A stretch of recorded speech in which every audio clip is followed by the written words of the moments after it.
Welcome back, everyone, to the Deep Dive. Ready to dive into a new topic today? Absolutely. Always ready to explore. Today we're tackling something that, well, it affects every single one of us, whether we realize it or not. Sure. And that's the U.S. federal bureaucracy. Big topic.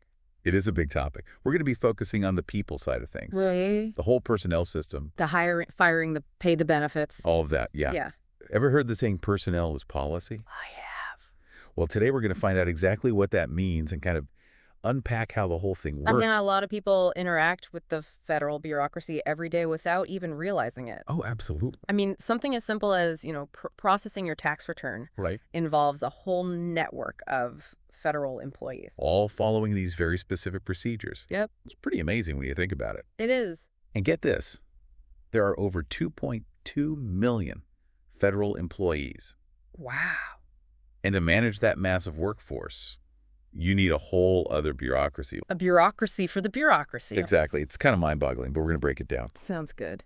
So we've got agencies like the Office of Personnel Management, the OPM, Yeah. that sets the rules for hiring and firing. Right. Then there's the Merit Systems Protection Board, or the MSPB, that handles appeals. Mm-hmm. And we can't forget the Federal Labor Relations Authority, the FLRA, that deals with the unions. Oh, yeah. The unions are a big part of this, too. Huge. Yeah. So many acronyms. It's alphabet soup.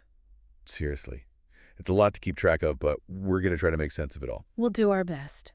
One thing that really stood out to me in the research was this backlog of cases at the MSPB.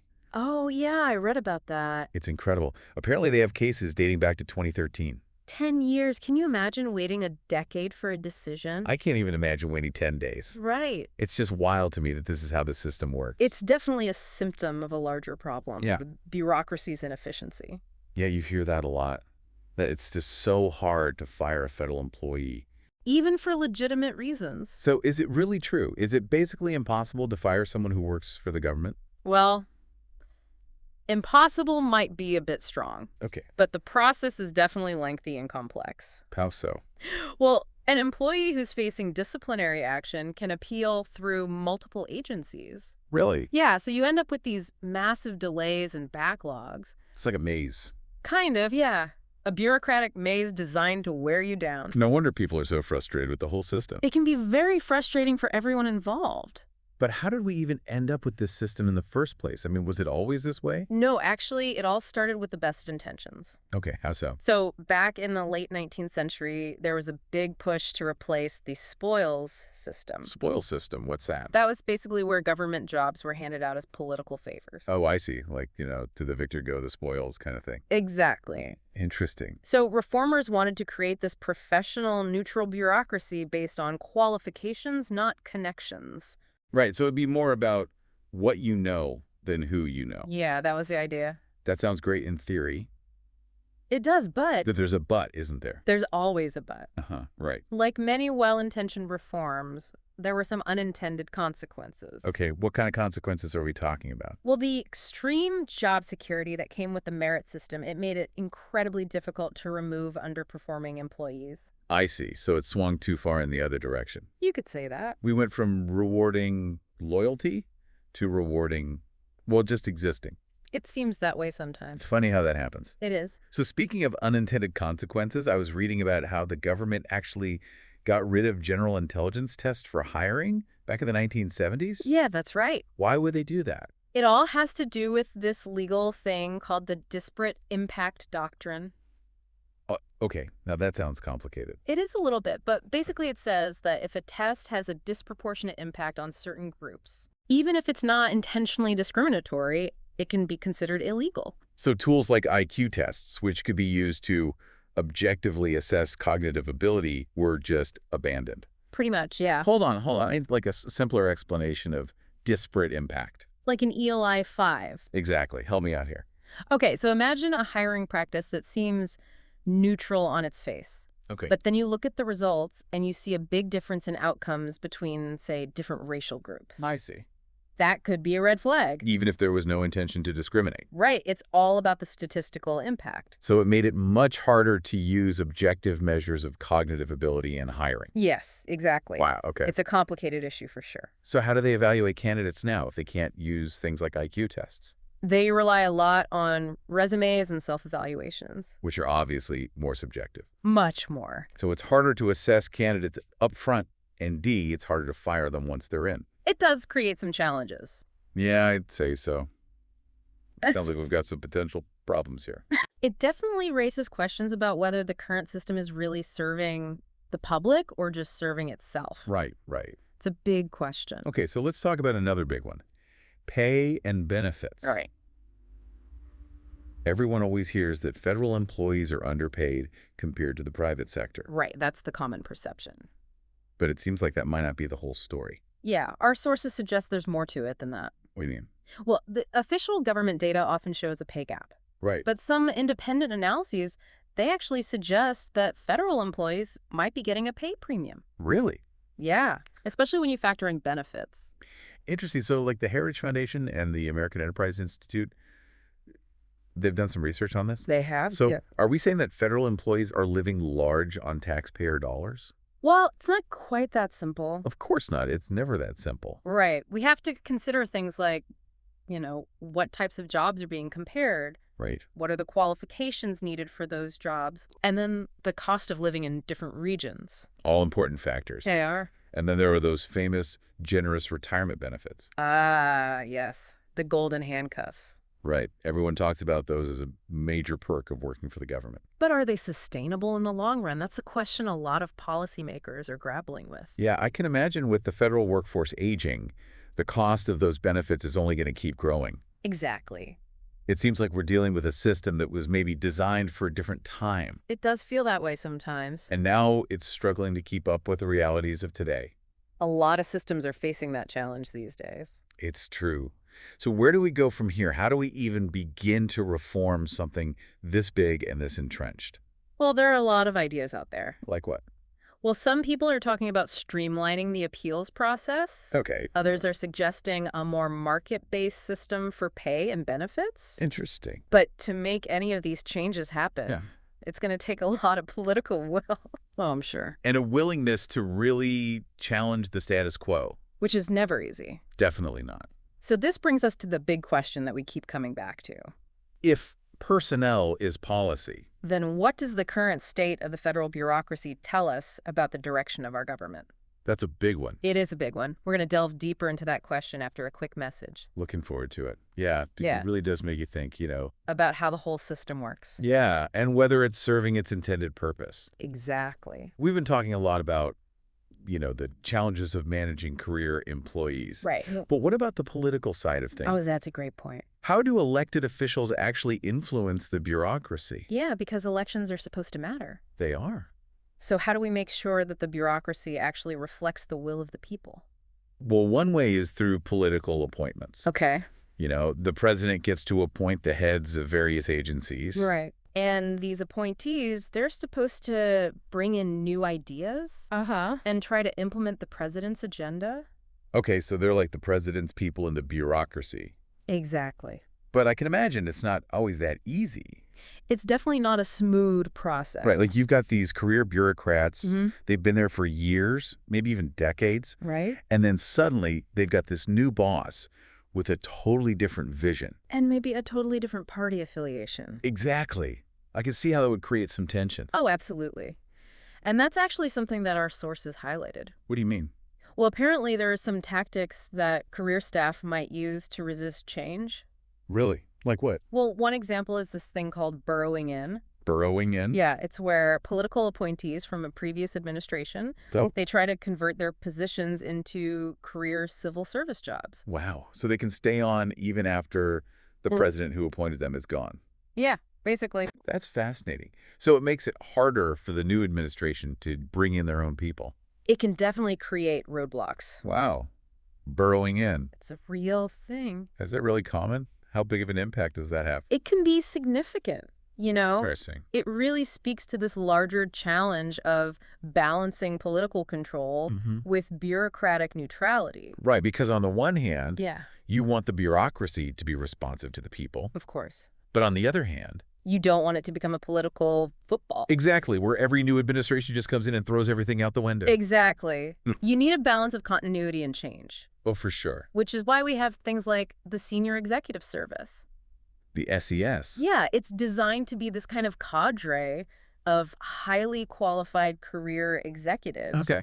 who can bridge the gap. Between the political appointees and the rest of the civil service. Right, got it. So they're like the seasoned veterans who can kind of guide the new recruits. Yeah, in a way you could say that they provide that institutional knowledge and expertise. Right. But they're also supposed to be responsive to the policy direction that's set by the president. It's a tough job. It is. And it sounds like even the SES has faced its share of criticism, It has. right? I've read about concerns that career staff might dominate those personnel evaluation boards. Mm-hmm. So it makes it harder to hold underperforming executives accountable. Yeah, it's kind of like the same problem we talked about earlier. Right. Just at a higher level. Exactly. And there have been attempts to address that, There have been. like the Trump administration's Schedule F initiative Right, that was the big one. that aimed to make it easier to remove career employees from those policy-sensitive positions. Yeah, it was controversial. But it was met with a lot of pushback. Ah, And then ultimately it was reversed by the Biden administration. yeah, that seems to be a pattern. Right. It feels like every attempt to reform the system just faces resistance from somewhere. It's tough. It highlights the tension inherent in trying to manage a massive, complex bureaucracy. Right. There are always going to be these trade-offs between efficiency, accountability, and the rights of employees. Right. And speaking of employee rights, we can't forget about the unions. The unions, yes, they play a big role in all of this. They do. They have a huge presence in the federal government. They do. And they definitely shape the work environment and the rules. Oh, yeah. So what's the historical perspective on unions in government? Well, there's been a lot of debate. Okay. Some people argue that unions are essential. For protecting workers' rights. Exactly, for making sure that everyone is treated fairly. Right. But then others contend that they can lead to inefficiency and make it harder to manage the workforce effectively. It's another one of those balancing acts, isn't it? It is. Finding that sweet spot where you're protecting workers' rights, but you're not tying the hands of management. Exactly. And different administrations have obviously taken different approaches. They have. Like the Trump administration pushed to limit the use of official time Right. for union activities, and they also sought changes to those collective bargaining agreements. Right, to give management more flexibility. But like we've seen with other reform efforts, Yeah. those measures were also reversed by the Biden administration. It's that pendulum swinging back and forth. Right. Depending on who's in power, Exactly. where does that leave us? That's the question, isn't it? If personnel is policy and the system is constantly in flux, What does that say about the direction of our government? that's the million-dollar question. It is, and there are no easy answers. I bet. But I think it highlights why it's so important to understand, well, the history, the complexities, Yeah. and the inherent tensions within the federal bureaucracy. Right. It's not just some faceless monolith. It's not, It's a reflection of us. in a way. Our values, Uh-huh. our priorities, our political choices. It's all connected. So for our listeners out there who are trying to make sense of all this, It's a lot to take in. it is. What's the main takeaway? I'd say the key is to stay informed, Okay. engage in the debate, Uh-huh. and hold our leaders accountable. Beat Because this. the federal bureaucracy impacts all of our lives. In countless ways. So many ways that we probably don't even realize. It's true. It's crucial that we understand how it works. Right. And that we advocate for the changes that we want to see. Well said.